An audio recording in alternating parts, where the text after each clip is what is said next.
Hey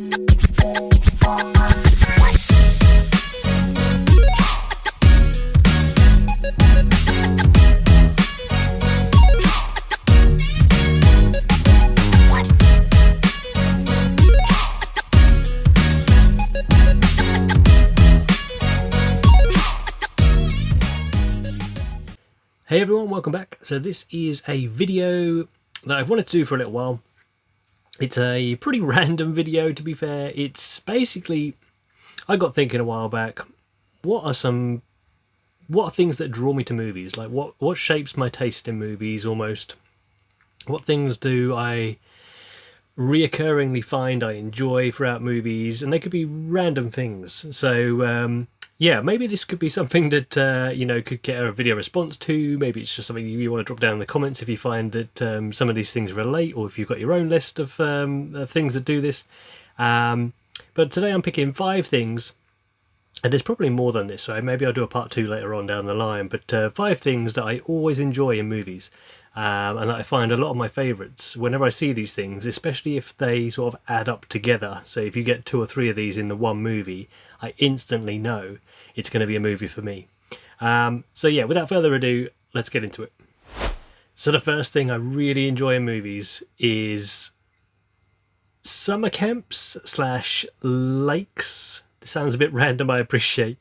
But it's that kind of like that summer vibe, but where it's set around water. So this sort of like, this, I guess is like this has many different ways of kind of spreading out, I guess. So summer camp lakes could be the main thing, but it also would like go out to just like pools of water, cave in, dive in. Many movies have done this, and I'll put some examples over the top of the footage, hopefully.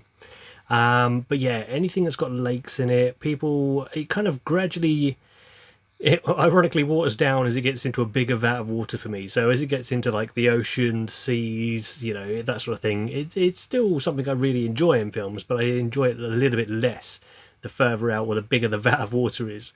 So yeah, anything to set in a lake, where you get a lot of these like Friday the 13th movies, obviously, the Burning, movies like that, all set around this sort of like area.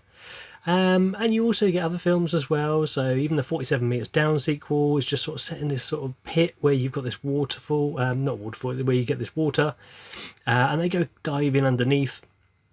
Instantly, when I see that sort of thing, it just always draws me into the film more.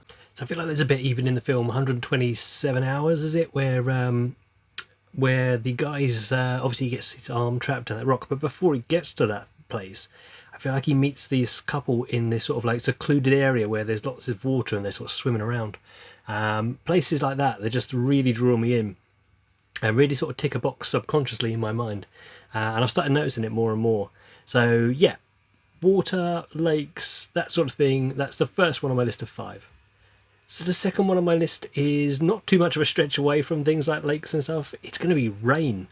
So rain, now I think Roy did a video about this quite a while back about different scenes in rain in movies. And there's been lots of famous ones. Obviously the Tears in Rain scene from Blade Runner, a really famous one. You've got all sorts of scenes. There's bits in Batman Begins where there's lots of rain. I just feel like there's lots of scenes in movies where when you add rain over the top, it seems to just go that extra little bit better. I don't know, it's hard to explain. It draws me in more, adds a bit more emotion, a bit more impact to the scene. It just really sort of like I say, it gets something ticked inside the back of my mind. I think, oh, I'm really engaging in this sort of storyline now. But don't get me wrong, there's going to be scenes and movies out there where rain doesn't do a lot, but movie 7, for example, it's sort of drenched in rain, it's all dark, and I love that film. So yeah, again, I'll put examples over the top of what I'm speaking so you get an idea of what I'm getting at. But yeah, rain. I feel like rain really, really kind of like makes an impact in films, and it's definitely something that my tastes warm to. So yeah, that's the second one on my list.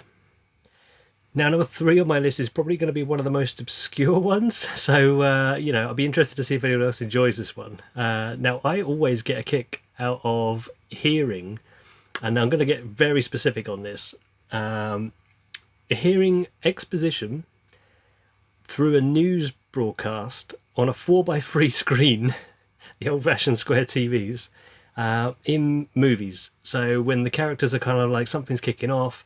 Now I don't know. There might be some movies where I've imagined this happens because I just like seeing it. But I feel like it happens a lot in disaster movies. So when the main characters, we're getting to know them, we're following around their house or they're in their work, and then all of a sudden something happens and we know the disaster's kicking in. All of a sudden in the sort of corner of the screen you start hearing and then you start seeing this sort of news update or news report where someone's basically saying there's something on the way, something bad is coming. And it gives this sort of like exposition about what's going to be happening in the next sort of like act of the movie almost. And I absolutely love that. I don't know why I love it. I think the Turtles movie, the original Turtles movie, had it a bit because obviously April O'Neil was a news reporter. So I think they had a little bit in there. And I wonder how much of this stuff all stems back to like my early childhood memories of movies, because that was one of probably the second movie I ever saw at cinema from memory. So yeah, that. Yeah. So quite specific, but I feel like they do it in films like Godzilla, and they do films like, like maybe Independence Day. I need to go and look back over some movies that have actually got it, rather than ones I've just put it in there in my own head. But yeah, quite specific, but it's something that, again, just weirdly ticks a box for me. So the next one on my list is going to be one where they look back at a time period with like a nostalgic lens. Now, the perfect example of this one is something like Stand By Me, which I know is almost universally liked. But it's when movies from like the 80s, the 90s, even sometimes the 2000s, but around the 80s and 90s period, tend to take a look back at previous decades. So I think, for example, like I say, Stand By Me would be a good example there. But other films like in Hearts of Atlantis, you've got this period there looking back at the 50s, I think it is there, or maybe even the 60s. I can't think now, it's 50s or 60s, but it's when they look back on time as a time period of like a few decades beforehand. I don't know why. It seems to work better for me when older movies do it, but I don't mean older in terms of anything from the 80s, basically. So anything from the 80s to now. But with the 80s, the 90s movies that are looking back in time and concentrating on like maybe flashbacks, that's probably part of it as well. So that's going to be probably, I'll come to that in a second. So so that one is looking back in a time period where either characters in the story were younger and it's following their growing up, and it turns you back into where the music is all part of the 50s or 60s, where the time, obviously the look of everything, the vehicles, the buildings, the road, everything gets transformed back into that time period. I just absolutely love that when they do that in films. Really fun to see. And again, just ticks one of the boxes, all of these like weird 5 things I love about movies. And the last one, the 5th one on my list, is going to be one that I've mentioned before, and it kind of relates a little bit to the last one, so number 4, I guess. So this is where people are basically just looking back on their life or memories of their life. Now, a lot of these films are going to cross over, so this is probably why I like some of these films. So I use The Notebook as an example, okay? So The Notebook is obviously probably well known as a bit of a chick flick, a romance film, which a lot of people would sort of turn their nose up at. But for me, it's got so many of my things. It's got scenes in the rain. It's got a whole scene on a lake. It's also got older people looking back on life, and it's got flashbacks of a period previous to when the film was made. So that's 4 out of the 5 things. I don't think there's any exposition on a TV from a news report. So if there is, then this is why I like it so much. But yeah, so that is one of the reasons that I like that film so much. It's just ticks some of the things that I really enjoy.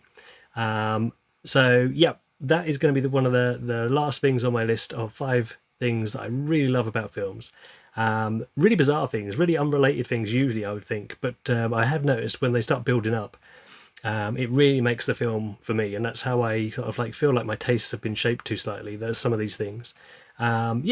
So let me know, have you got these similar things? Am I just completely on my own with these 5 things? Or what are your 5 things that you really enjoy about movies that you think are slightly off kilter to a lot of people? Or have you not noticed? Have you not noticed the sort of things you enjoy about movies?